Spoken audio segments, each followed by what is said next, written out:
So, you say God is love, and that without God, there is no love. Kind of weird. Isn't that kind of like admitting you don't know right from wrong? That you have to consult your God every time. What if he lies to you? What if the God you believe in is just nothing but a killer? I mean, it says the Bible, especially the Old Testament, you know, is filled with numerous stories of animal and human sacrifice. Numerous. God, we are told, liked the pleasing aroma of burning flesh. Animal sacrifice is much more common than human sacrifice, but both occur and are pleasing to the Lord. Genesis, the first book of the Bible, has Abraham preparing to sacrifice his son to God. Take your son, your only son, yes, Isaac, whom you love so much, and go to the land of Moriah. Sacrifice him there as a burnt offering on one of the mountains, which I will point out to you. A God, omnipotent, omniscient God. Okay, so then Abraham ties his son at the altar after he builds it and puts a knife to his throat. Then here's God telling that this was just a test of his faith. However, God still wanted to smell some burnt flesh, so he tells Abraham to burn a ram. It's just, come on. I mean, really? Why can't you people just allow human beings to be human beings? Okay? It's not that hard. I mean, even though he didn't kill his son, it's still an incredibly cruel and evil thing to do, don't you think? Jeez, man. And the first 7 chapters of Leviticus have extensive rules regarding animal and food sacrifices. They're supposed to be burnt so that God can smell them, because he loves the smell of burnt flesh. Remember that. Now, if you read through these, it seemed clear to me that the priests were getting their followers to make a big feast for them every week. That's all they were doing. Yeah, because the priests were very particular about what kind of food to bring and how to prepare it.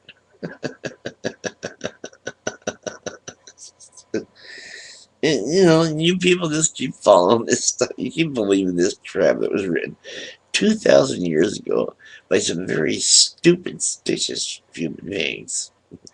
And then, even more peculiar is God's obsession with firstborn sons. What's up with that? In Exodus, consecrate to me every firstborn that opens the womb among Israelites, both man and beast, for it belongs to me. Later, it says that you can redeem an ass with a sheep, and that you must redeem a child for an unspecified price.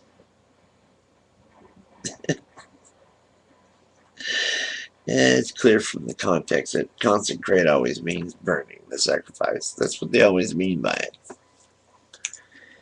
However, in Leviticus 27, 28, 29, the Lord allows for no redemptions. Now, I'll read this one.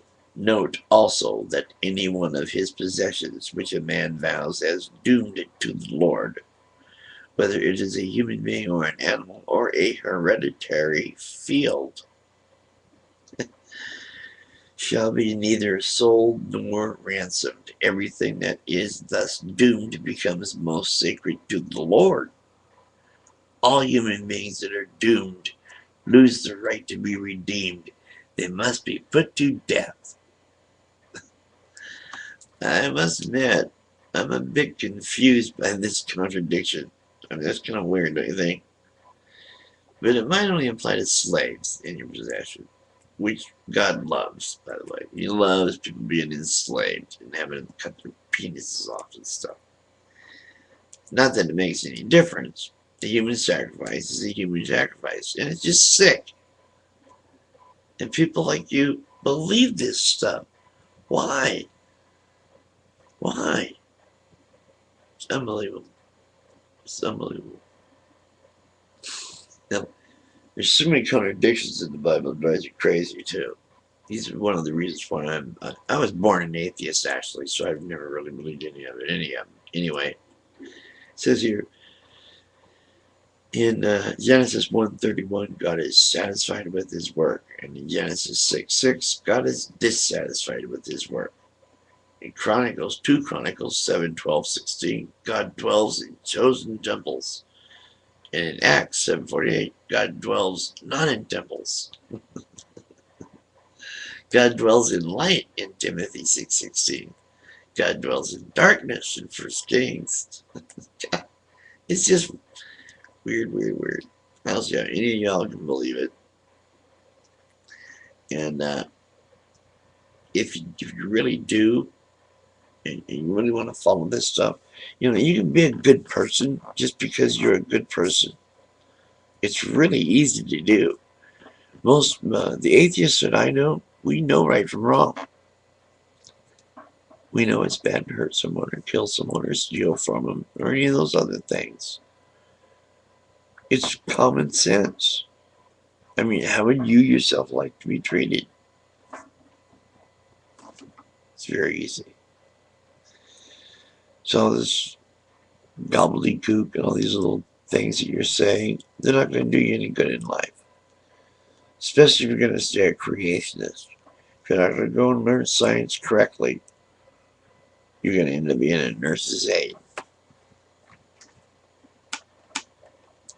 And that's my answer to you, little lady. Good afternoon.